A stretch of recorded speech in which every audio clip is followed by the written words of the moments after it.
Hi everyone, I'm Ley and welcome to my art channel. I make new art-related videos every Friday, except for this video because it's all about makeup. Okay, it's not actually all about makeup, but I will be using makeup as a medium to make art today. This is a dumb idea that probably won't work for a couple of reasons. One, makeup is not meant for art. It's not light fast, it's not meant to last beyond a few hours on your eyeball. Two, to use makeup as art is like using pastels, and I don't know how to use pastels. For materials today, I'm going to start with brushes. I have these 4 makeup brushes in particular. The green is from an Ipsy bag. The 2 black and white ones are Saulnier and gifted to me because, sadly, we no longer have Target in Canada. The brush with the pale brown handle is from EcoTools and came in a set. I don't own many teensy dense brushes, so hopefully these are small enough to do what I need them to do. I will be using eyeshadow, and first off is this purple shadow from Sugarpill called Poison Plum. The shiny bit you see is where I tried wetting it to get it to be more pigmented. Back when Sugarpill started, I got this eyeshadow and I think it was part of a bad batch because it's super dry and it flakes off as you try to blend and it doesn't act like any of my other Sugarpill shadows. Next up in my eyeshadows are my Sugarpill pigments. One of the inspirations for doing this video was this gold eyeshadow right here, Sugarpill's Goldilocks, which is this amazing sparkly, glittery, metallic gold shadow. I own a couple of gold paints and none of them look as beautiful as this eyeshadow, so I thought, what if Goldilocks could become the most beautiful gold paint ever? Next is Sugarpill's Tiara, which is a beautiful silver, but it's not quite as amazing as Goldilocks. But it has since been reformulated, so it is possible they've improved the formula. And then we have Paper Doll and Hysteric, also by Sugarpill, both different shades of purple, which, in case you're new to my channel, is my favorite color. Paper Doll is more of a matte lavender with magenta glitter, while Hysteric is a metallic sort of dusky purple. Okay, this next one might be a little gross, but I'm going to use powder foundation that I have long ago hit pan on for skin tone. It just feels like cheating to only use eyeshadows, but I can only picture liquid foundation as getting super gross and goopy on the page, so powder foundation it is.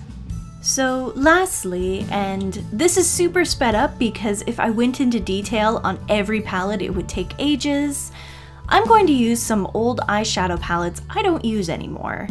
These were sort of like my training wheels into eyeshadow collecting, so some of these are 10 or 11 years old at this point and shouldn't be used any longer. I have a bunch of 88 palettes, which are great starter palettes and I highly recommend them, and a weird contouring palette that's kind of crap, and then I have a 120 color palette from eBay. As mentioned before, I don't have much experience with pastels, which is how I figure eyeshadow and makeup would act similar to. I used a cold pressed paper because I thought that might take the color better, since it has a texture to grip onto, and then I rubbed the color into the paper. It's really hard to get super exact with the placement of the color, even with the tinier brushes, but thankfully, makeup erases. That's right, with one of those moldable gray art erasers, you can erase makeup from paper. If only it was so easy with makeup on your face.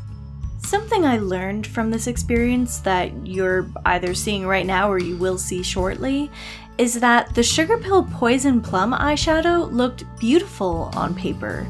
It blended amazingly, which makes me wonder what using my other Sugarpill eyeshadows would be like, except I wouldn't want to ruin them.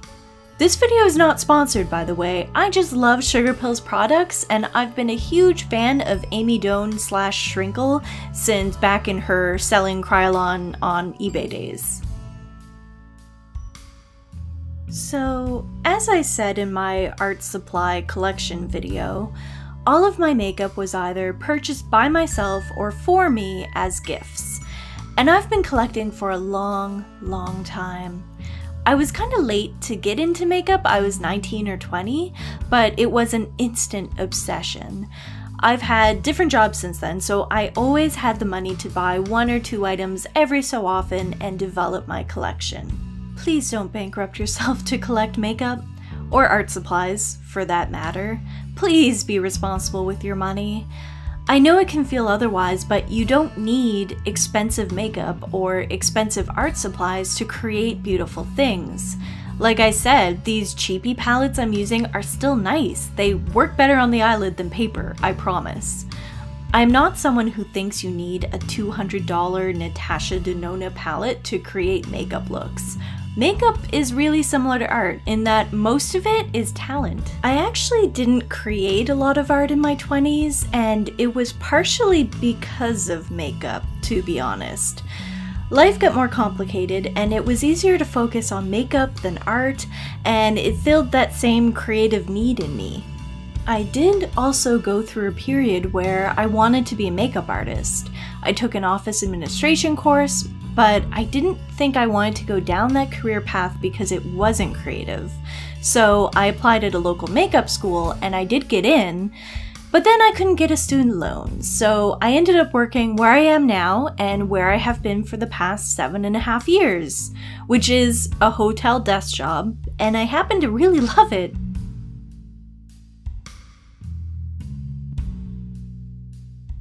Anyway, back to the art. At this point, the shadows weren't as dark as I wanted, so I pulled out my Prismacolor colored pencils. It ended up not being the greatest idea.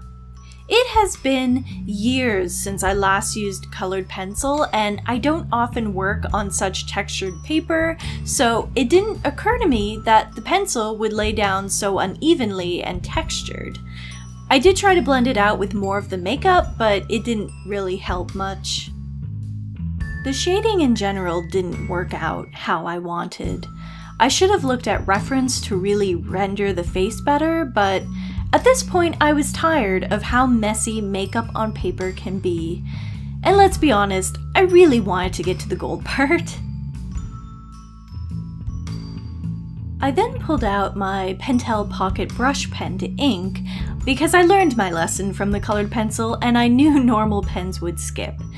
I don't have much experience with using the brush pen, and it sort of just did what it wanted. I also have an incredibly shaky hand, so that didn't help, but I do think the piece benefited from the dark line art. It helped start to pull things together. And now, gold time. I added water to Sugar Pill Goldilocks to create a sort of metallic paste that I then applied using a synthetic watercolor brush. This blew my mind, you guys. I legit didn't think this would work as well as it ended up doing. Of course, I can't really say Sugar Pill Goldilocks would be an excellent alternative to gold paint. I don't really know how long loose makeup pigment lasts in terms of light fastness, so if you're trying to display the art, it might not have the greatest longevity before it started to fade. I don't show much footage of Tiara, the silver, because it did not turn into as lovely a paste as Goldilocks. The two are definitely a different formula, and the same goes for Hysteric, the purple I ended up using. The pigment didn't really mix with the water so much as chill out in it, kind of floating, kind of not. By the way, I used the back of a toothpick to scoop out some of the pigment and apply it to my palette before adding the water. This way I knew I wasn't getting bacteria or anything sketchy in my loose pigments, since I do plan on, you know, wearing them as makeup. I created swatches to compare Sugar Pill Goldilocks, Sugar Pill Tiara, two Gonzai Tombi gold paints that I thought looked closest to Goldilocks, and Winsor & Newton's Antique Gold ink. The Gonzai Tombi paints are really nice. They're from the Starry Night palette, but they are nowhere near as glittery as Goldilocks. I may end up using Goldilocks as a gold paint again in the future. It's just so stunning.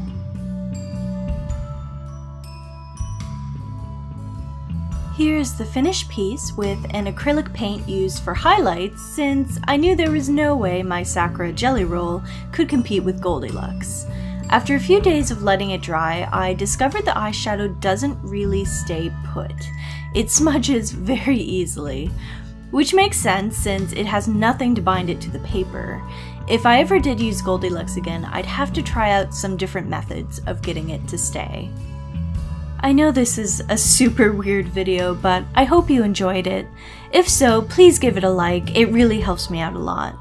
For more, less weird videos, please subscribe and ring the bell icon to receive notifications. I upload a new art-related video every Friday. Thank you so much for watching, and I hope to see you in my next one. Bye!